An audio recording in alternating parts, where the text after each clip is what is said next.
नमस्कार, आप देख रहे हैं समाचार टाइम 24 और मैं हूं आपके साथ दीप्ति अग्निहोत्री। आपका स्वागत है हमारे प्रोग्राम खास खबर में। बीजेपी के पूर्व नेता नवजोत सिंह सिद्धू को गद्दार करार देते हुए शिरोमणि अकाली दल की नेता और केंद्रीय मंत्री हरसिमरत कौर बादल ने यह आरोप लगाया कि उन्होंने उस मूल पार्टी से विश्वासघात किया जो उन्हें राजनीति में लेके आई। वह अपने भाई और राजस्व मंत्री विक्रम सिंह मजीठिया के पक्ष में मजीठा क्षेत्र के माटेवल में एक चुनाव रैली को संबोधित कर रही थी। हरसिमरत ने आरोप लगाया कि सिद्धू ने अपनी मूल पार्टी बीजेपी और पंजाब के लोगों में विश्वासघात किया है। सिद्धू को आड़े हाथ लेते हुए शिरोमणि अकाली दल की नेता ने कहा कि छोटे पर्दे पर कॉमेडी कार्यक्रम में उनके हंसने की आदत ने उन्हें अपनी खिल्ली उड़ाने में मदद की।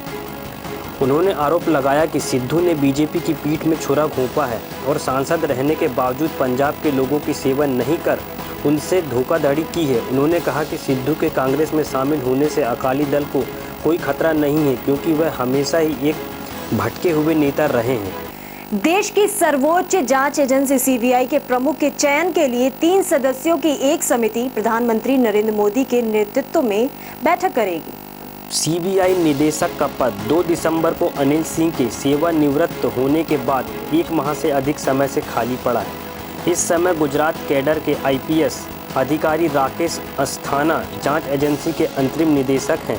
कांग्रेस के नेता मल्लिकार्जुन खड़गे चयन समिति का हिस्सा हैं। भारत के प्रथम न्यायाधीश या उनके द्वारा नामित कोई व्यक्ति भी इस समिति में होता है। आधिकारिक सूत्रों के मुताबिक अगले सीबीआई निदेशक के लिए 45 योग्य आईपीएस अधिकारियों के नाम प्रधानमंत्री कार्यालय में भेजे गए हैं। उन्होंने कहा कि कृष्ण चौधरी, अरुण बहुगुणा और एससी माथुर जैसे वरिष्ठ आईपीएस अधिकारियों के नाम इनमें शामिल हैं। हालात इस ओर इशारा कर रहे हैं कि मुंबई महानगर पालिका के चुनाव में शिवसेना और बीजेपी की दोस्ती टूट जाएगी।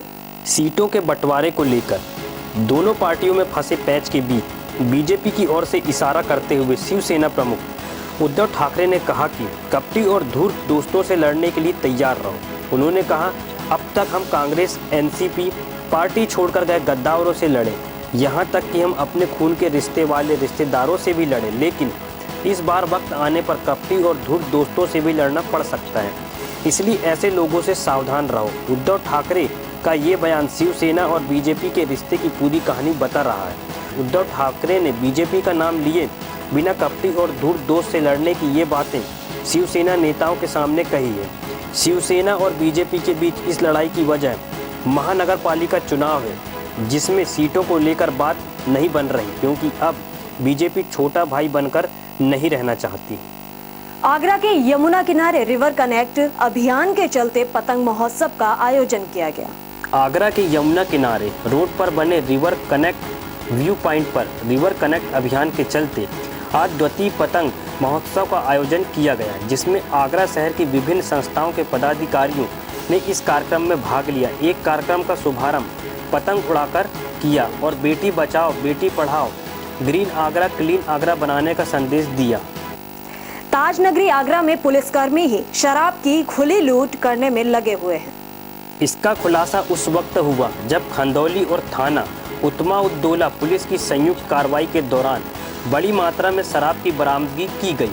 पुलिस ने इस मामले में आरोपियों को भी गिरफ्तार किया है। हैरानी वाली बात है कि इसी दौरान एक पुलिसकर्मी सभी की नज़रें बचाकर शराब की बोतलों को अपने कपड़ों में छिपाने में लग जाता है। कैमरे से बेखौफ यह पुलिसकर्मी बड़े ही आराम से शराब की बोतलों को छिपाने लगा रहा।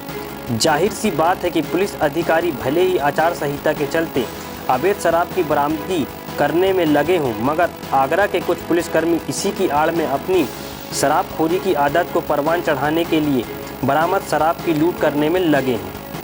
अब वक्त तो चला है छोटे से ब्रेक का। ब्रेक के बाद भी खबरों का सिलसिला जारी है। देखते रहिए समाचार टाइम 24।